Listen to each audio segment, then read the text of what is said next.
Ahoj, moje meno je Katarína Jurenková z Harmony Mama a v dnešnom videu by som sa veľmi rada venovala téme, kedy začať s predpôrodnou prípravou.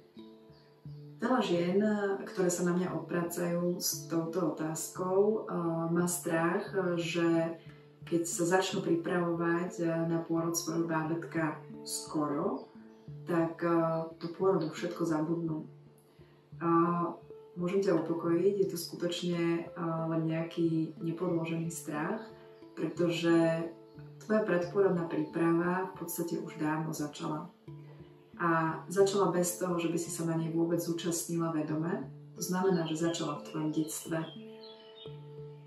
Tvoje predstavy o pôrode v tvojom detstve formovala hlavne tvoja mama, tvoje okolie, tvoja rodina, časopisy, knižky, filmy, ktoré si videla s tematikou, alebo kdekoľvek sa tehotná žena objavila, alebo kdekoľvek si videla pôrod, tak to, čo si videla, sa dostávalo do tvojho podvedomia a ty si na základe toho vypracovala nejakú predstavu o tehotenstve a o pôrode. A je to taká neaktívna predpôrodná príprava, pretože sa to k tebe jednoducho dostalo a ty si to iba tak absorbovala do seba. A potom je tá aktívna predpôrodná príprava a tá začala v deň, kedy si sa dozvedela, že čakáš bábätko. Odvtedy každý jeden deň je tvojou predpôrodnou prípravou a len od teba záleží, ako ho využiješ. V podstate narodenie bábätka je obrovská udalosť v tvojom živote a keď si to tak vezmeš, tak na každú obrovskú udalosť v našom živote sa nejakým spôsobom dopredu pripravujeme.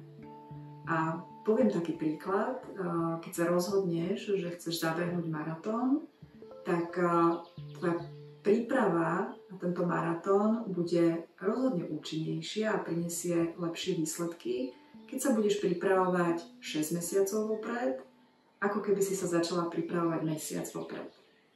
A rovnako je to aj s prípravou na príchod tvojho bábätka.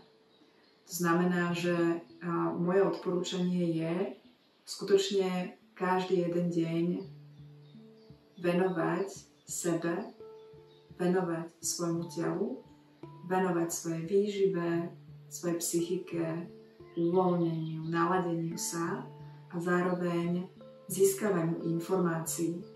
Pretože určite sa ti stane v tejto dobe, že narazíš na informácie, s ktorými si sa povedzme doteraz nestretla, prípadne aj také, ktoré sú úplne protichodné s tými, ktoré poznáš z detstva a ty začneš zvažovať. A to ťa privedie k tomu, aby si získavala ďalšie informácie, začneš sa stretávať s ďalšími ženami. Rozhodne ti odporúčam určitú komunitu tehotných žien a nejakého sprievodcu, ktorý ťa celým týmto obdobím prevedie. Zároveň je podľa mňa veľmi dôležité integrovať do predpôrodnej prípravy aj tvojho partnera, pretože je dôležitou súčasťou celého procesu a aj on sa na tú svoju rolu otca potrebuje pripraviť. A oveľa lepšie tomu bude rozumieť, veľmi to utuží váš vzťah a zároveň bude vedieť, ako ťa počas toho tehotenstva a aj pri pôrode dokáže veľmi efektívne podporiť. Takže ak zvažuješ zúčastniť sa nejakej predpôrodnej prípravy, tak rozhodne zober svojho partnera so sebou a rozhodne ti to neodporúčam nechávať si to na neskôr, ale skôr začať sa pripravovať skoro. Ja ťa veľmi rada privítam na svojich hodinách tehotenskej jogy, kde máš možnosť pripravovať sa komplexne na pôrod, to znamená pripravovať sa psychicky, pripravovať sa fyzicky, emočne, naladiť sa na svoje bábätko a zároveň ťa pozývam aj na svoj kurz hypnopôrodu, kde rozhodne nezabudni zobrať aj svojho partnera.